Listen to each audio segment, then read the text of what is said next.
খাদ্য আনতে অনেক কষ্ট হয়ে যায়, দোকানে খাইতে পারে না।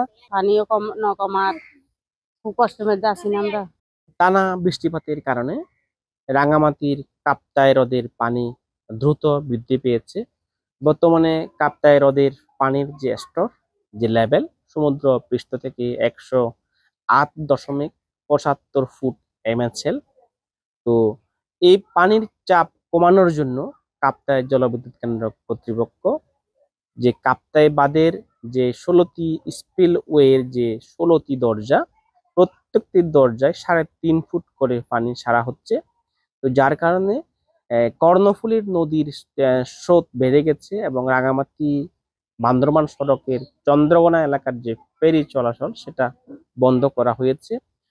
অন্যদিকে যে পানি উজান থেকে পানি নেমে আসায়, বিশেষ করে কর্ণফুলী, চেঙ্গি, মাইনি হতে পানি নেমে আসার কারণে কাপ্তাই হ্রদের পানির স্তর কিন্তু বৃদ্ধি পাচ্ছে, যার কারণে যে পরিমাণ পানি উপর থেকে আসছে সেই পরিমাণ পানি কাপ্তাই হ্রদের বাইরে নিষ্কাশিত হতে না পারার কারণে খুব ধীরে পানি কমছে, যার কারণে এখানে অনেক হাজারো বাড়িঘর পানিতে তলিয়ে গেছে। তো এই বিষয়টা নিয়ে আমরা জেলা প্রশাসনের সাথে আমরা কথা বলেছি। জেলা প্রশাসনের পক্ষ থেকে আমাদেরকে জানানো হয়েছে যে দুর্ভোগ কমানোর জন্য কর্তৃপক্ষ বা কাপ্তাই বাঁধ কর্তৃপক্ষের সাথে তারা সার্বক্ষণিক যোগাযোগ রাখছেন। পানি কিভাবে কমানো যায় তার সেটা জন্য কাপ্তাই বাঁধ কর্তৃপক্ষকে তারা নিয়মিত তথ্য দিচ্ছেন। একটা বিষয় হচ্ছে যে আমরা বিগত সময়ে যেটা দেখেছি হচ্ছে যে কাপ্তাই হ্রদের পানি যদি 107 ফুট রাখা হয় সেক্ষেত্রে দুর্ভোগ কিছুটা সহনীয় পর্যায়ে থাকে।